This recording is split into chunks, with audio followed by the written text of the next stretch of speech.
Pemirsa, untuk mengulas terkait proses persidangan kasus dugaan pembunuhan berencana Yosua Huta Barat akan diulas oleh rekan Soza Hutapea dalam segmen Fact Check. Silakan Soza.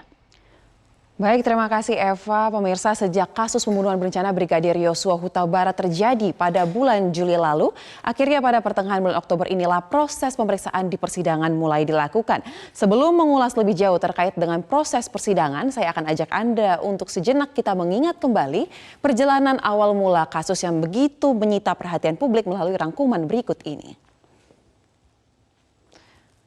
Pemirsa, akan saya mulai dari tanggal 8 Juli 2022, yaitu di mana penembakan menewaskan Yosua Huta Barat di rumah dinas Kadif Propam Polri, Irjen Pol Verdi Sambo sekitar pukul 17 waktu Indonesia Barat. Kemudian berselang 3 hari kemudian, Mabes Polri melakukan keterangan pers yang mengatakan bahwa telah terjadi tembak-menembak antara anggota Polri di rumah Kadif Propam Polri, sehingga menewaskan salah satu anggota Polri tersebut, yaitu Yosua Huta Barat.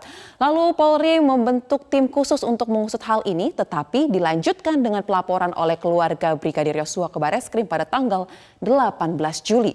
Kita beralih ke grafis berikutnya pemirsa. Untuk menyikapi situasi yang ada, Polri pun melakukan gelar perkara perdana pada tanggal 20 Juli dan autopsi ulang dari jenazah Brigadir Yosua dilakukan pada tanggal 27 Juli. Pelimpahan penanganan kasus dari Polda Metro Jaya ke Bareskrim Polri dilakukan pada tanggal 31 Juli dan penetapan tersangka perdana dilakukan pada tanggal 3 Agustus dengan tersangka yaitu Richard Eliezer. Kita ke grafis berikutnya lagi, di mana ini penetapan tersangka berikutnya dilakukan pada tanggal 7 Agustus dengan tersangka Bribka Riki Rizal, dan keesokan harinya tanggal 9 Agustus Irjen Verdi Sambo, sang Kadif Propam Polri, ditetapkan juga sebagai tersangka karena keterlibatannya dalam kasus ini telah terungkap dalam proses penyelidikan dan penyidikan. Kemudian berdasarkan proses penyelidikan dan penyidikan yang dilakukan oleh pihak terkait atas kematian Yosua Huta Barat, maka disimpulkan ada 2 kasus dengan total 11 orang sebagai tersangka. Kasus pertama yaitu pembunuhan berencana dan sidang dilakukan dalam 2 hari dengan agenda pembacaan dakwaan terhadap terdakwa Verdi Sambo, Putri Chandrawati, Riki Rizal, Kuatmaruf, dan ini dilakukan pada hari Senin tanggal 17 Oktober. Kemudian ada Richard Eliezer pada hari ini tanggal 18 Oktober. Ini dilakukan terpisah mengingat status dari Richard Eliezer sebagai justice kolaborator. Kemudian untuk kasus perintangan penyidikan atau obstruction of justice dengan terdakwa ada 6 orang anggota Polri di luar Verdi Sambo dijadwalkan pada esok hari tanggal 19 Oktober 2022. Adapun pasal yang disangkakan untuk para terdakwa yakni untuk kasus pembunuhan berencana yaitu pasal 340 subsidiar pasal 338 KUHP Jungto pasal 55 ayat 1 ke 1 KUHP dengan ancaman pidana mati atau pidana penjara seumur hidup. Kemudian untuk kasus kedua yaitu kasus perintangan penyidikan atau obstruction of justice pasal 49 Jungto pasal 33 subsidiar pasal 48 ayat 1 Jungto pasal 32 ayat 1 Undang-Undang ITE dan atau pasal 233 KUHP subsidiar pasal 221 ayat 1 ke 2 Jungto pasal 55 KUHP.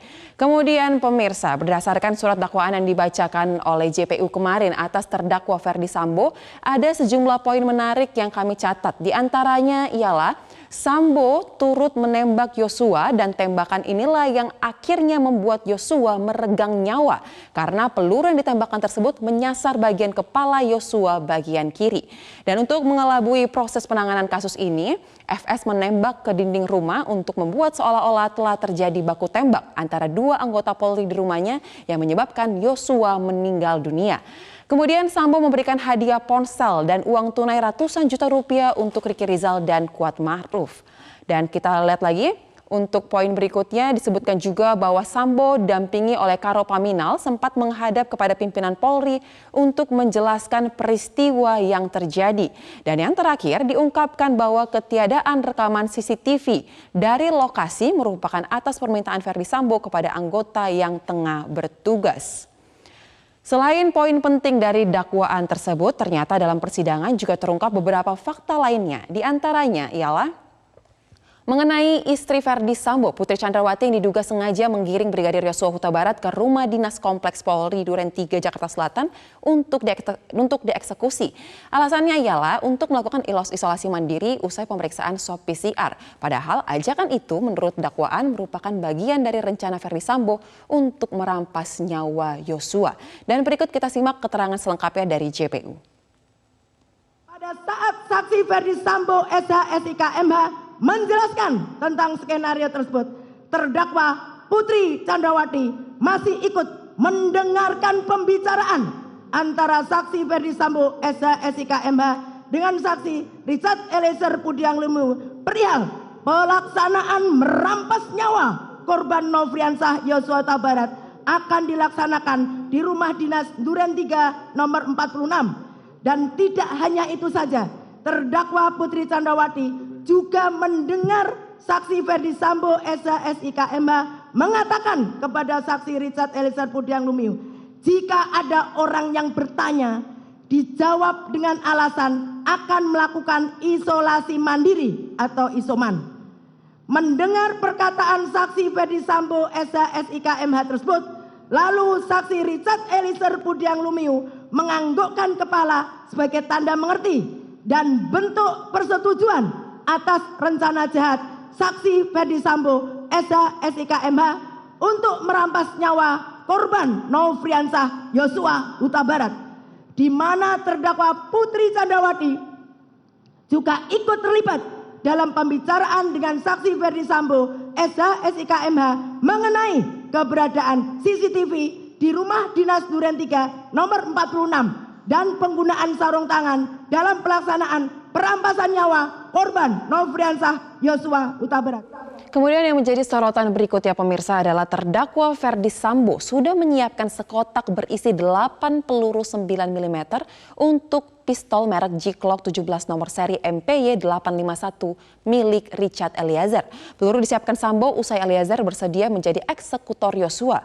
Putri Candrawati pun ikut menyaksikan pemberian kotak peluru di rumah Saguling. Dan berikut pemirsa, kami juga akan tampilkan mengenai fakta terakhir yaitu terkait CCTV di mana anak buah Sambo, Cuk Putranto, Arif Rahman dan 2 orang lainnya sempat saksi dengan keterangan Sambo sesaat setelah mereka memeriksa CCTV yang terpasang di pos keamanan tepat di depan rumah dinas Sambo.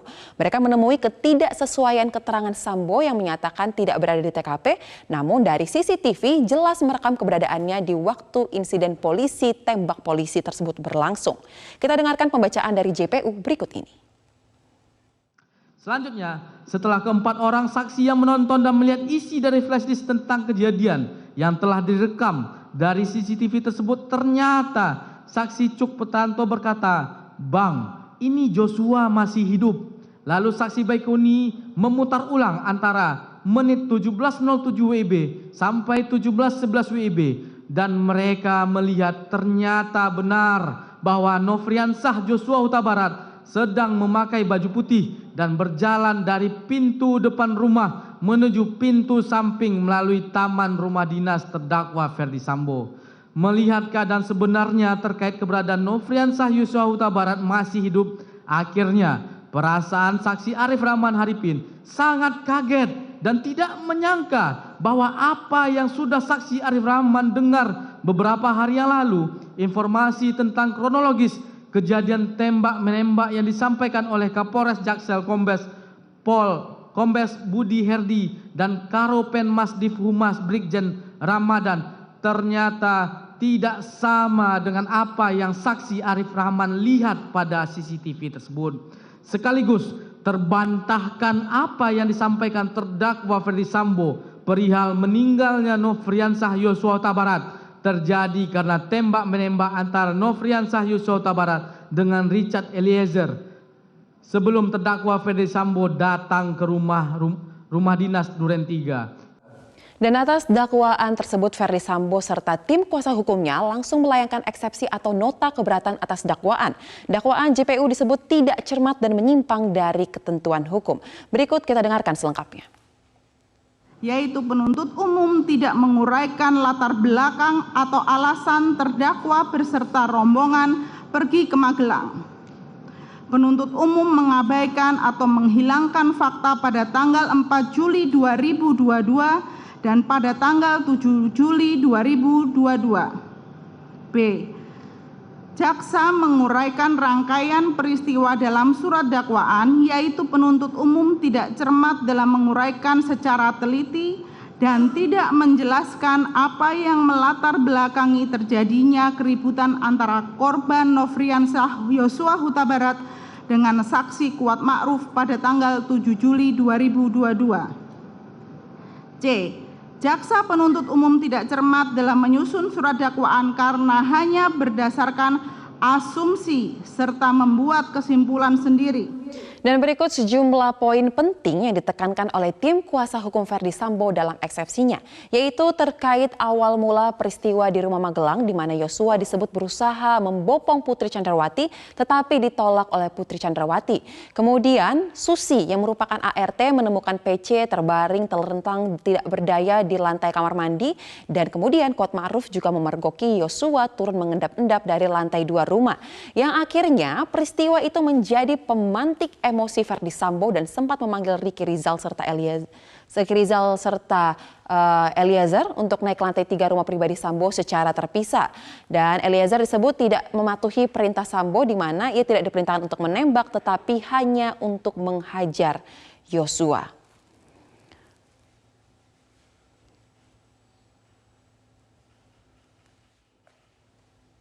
Dan pemirsa, proses perjalanan dari kasus ini di meja hijau masih akan terus dilanjutkan pada Kamis lusa. Kita harapkan semua fakta dan keterangan yang diungkap tidak lagi disusupi oleh intervensi pihak-pihak lain, tetapi murni untuk pembuktian demi menegakkan keadilan.